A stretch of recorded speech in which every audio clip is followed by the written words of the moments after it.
Hello student, math magician online class में आपका स्वागत है। मैं श्याम कुमार। आज हम आपको बता रहे हैं कि आखिर में कोई वस्तु पर, कोई सामान पर कैसे आप बट्टा निकालते हैं और कैसे आप उस दुकानदार से डिस्काउंट लेते हैं। देखिए, अगर आप इस चीज़ पर ध्यान नहीं दीजिएगा तो इससे क्या होता है कि दुकानदार को फायदा होता है और कस्टमर को घाटा होता है। और आप सोचते होइएगा कि चलो भाई थोड़ा बहुत है, कोई बात नहीं है, लेकिन आपके जैसा जैसा जो ग्राहक सब होता है, लगभग यानी 10, 20, 15 या काफ़ी संख्या में पहुंचता है उसके दुकान पर और सबके साथ ऐसा ही करे तो फिर दुकानदार मोटी रकम पा करके फिर वह अमीर बन जाता है और फिर आपको लॉस होता है, घाटा लगता है। तो स्टूडेंट होशियार यानी जागरूक जो होता है वह बहुत ही जरूरी होता है। इसीलिए आज हम आपको बता रहे हैं कि कोई भी चीज पर, जैसे आप भारती भवन का किताब खरीदते होइएगा तो उस पर 20% का डिस्काउंट देता है। तो कितना को दुकानदार सही देता है, कितना को नहीं भी देता है, यानी जैसा ग्राहक मिलता है वैसा काम करता है।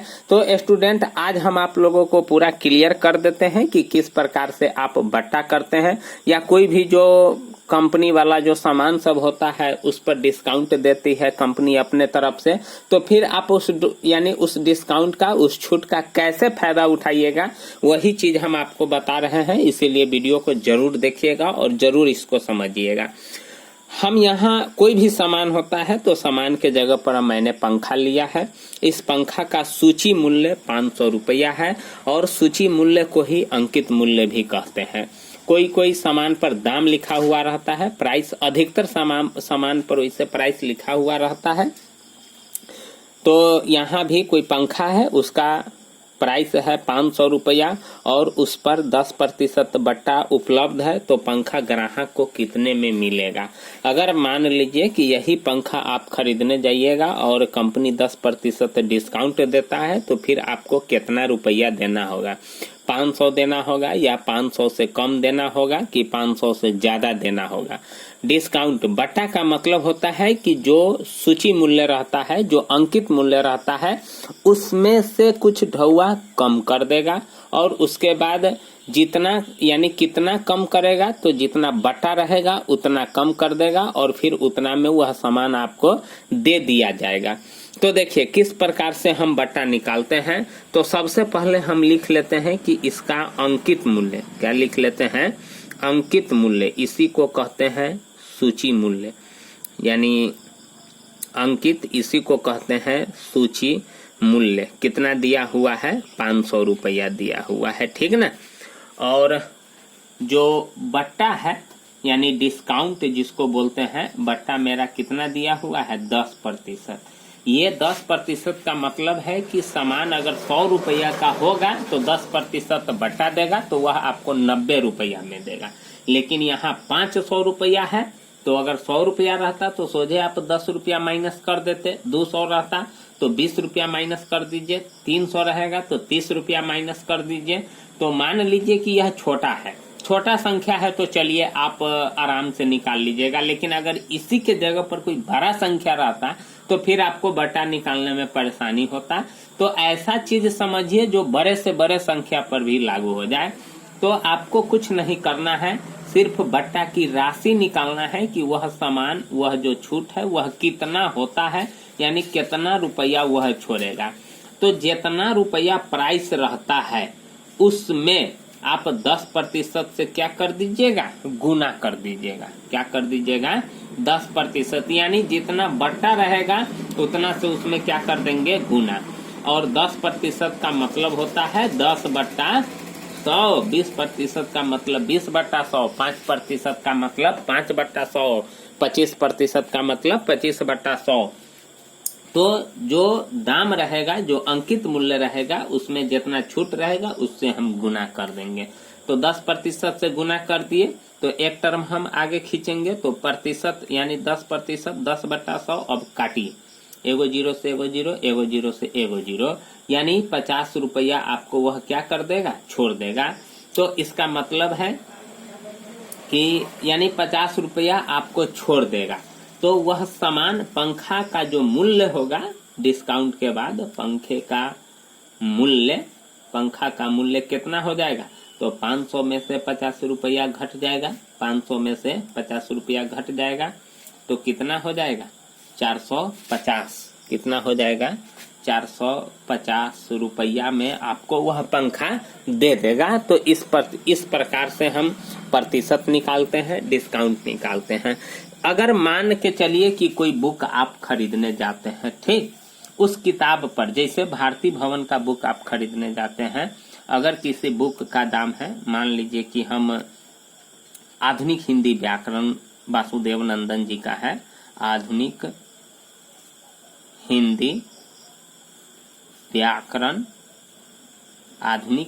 व्याकरण और रचना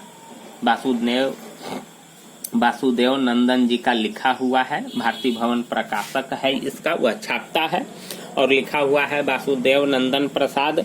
तो आधुनिक हिंदी व्याकरण का उस पर जब आप प्राइस देखिएगा, उसका जो प्राइस होता है उस पर लिखा हुआ है 195 रुपया। ठीक है, कितना है? 195 रुपया है। जब आप दुकानदार के पास पहुंचिएगा तो आप मांगिएगा कि बुक दीजिए आधुनिक हिंदी व्याकरण और रचना का, तो देखेगा प्राइस, तो प्राइस रहेगा लिखल 195 रुपया, तो आपको कहेगा लाइए 170 रुपया आप दे दीजिए, या आपको कहेगा 190 रुपया दे दीजिए, या आपको 180 रुपया कहेगा। तो अगर आप जानते होइएगा बटा तो आप निकाल करके जो उसका सही राशि होगा सो दीजिएगा। लेकिन अगर आप नहीं जानते होइएगा तो आप सोचिएगा कि चलो भाई 195 का बुक है, हमको 190 रुपया में दे रहा है, तो फिर आप वहां घाटा में पड़ जाइएगा और दुकानदार वहां फायदा में रहेगा। तो भारती भवन का जो बुक होता है मार्केट में, उस पर जो डिस्काउंट रहता है, बट्टा जो रहता है 20% बट्टा रहता है, आपको 20 रुपया छोड़ देगा। तो हम क्या करेंगे कि फटाक से 195 का 20% निकाल लेंगे। तो बट्टा की जो राशि होता है उसको भी हम क्या कर लेंगे, 195 गुने 20/100 कर देंगे। ठीक है, 195 गुने 20/100 अब काटिए, 20 इकाई 20, 20 पंचे 100 और 5 से इसको काटिए, 5 तिहाई 15 और 5 नमा 45, नहीं 5 तिहाई 15 और 5 नमा 45, 39 रुपया आपको छोड़ देगा। तो उस बुक का जो दाम होगा, किताब का जो मूल्य होगा, उसमें से 195 रुपया में से 39 रुपया क्या हो जाएगा? माइनस हो जाएगा। तो घटाइए, 15 में से 9 गया तो 6, 15 में से 9 गया तो 6, और ये हो जाएगा 8 में से 3 गया तो 5, 15 में से 9 गया 6 और 8 में से 3 गया तो 5, और 156 रुपया में वह बुक आपको दे देगा। देख रहे हैं कि ना? तो अब देखिए कि कहाँ 195 रुपया और कहाँ 156 रुपया में वह बुक आपको उपलब्ध करा देगा, दे देगा। तो अगर आपको 180 रुपया में दिया फिर भी दुकानदार को बचत है, अगर वह 170 रुपया में दिया फिर भी दुकानदार को बचत है। तो स्टूडेंट, जब भी आप कुछ चीज खरीदिएगा, कोई वस्तु खरीदिएगा, तो जो डिस्काउंट होगा उसको आप इस प्रकार से निकालिएगा और फिर इस प्रकार से आप जोड़ घटाव करके आप दुकानदार को सही राशि दे सकते हैं और आप भी फायदा में रह सकते हैं। और दुकानदार तो खैर रहता ही है फायदा में, क्योंकि उसको कंपनी उससे भी ज्यादा डिस्काउंट में वह सामान सब उसको उपलब्ध कराता है, ताकि ग्राहक को भी बेनिफिट हो और दुकानदार को भी बेनिफिट हो। तो स्टूडेंट, इस प्रकार से हम सवालों सबको हल करते हैं और बट्टा इस प्रकार से निकालते हैं। तो अगर आपको अच्छा लगे तो प्लीज चैनल को जरूर सब्सक्राइब कीजिएगा, लाइक कीजिएगा, कमेंट कीजिएगा। थैंक यू, धन्यवाद।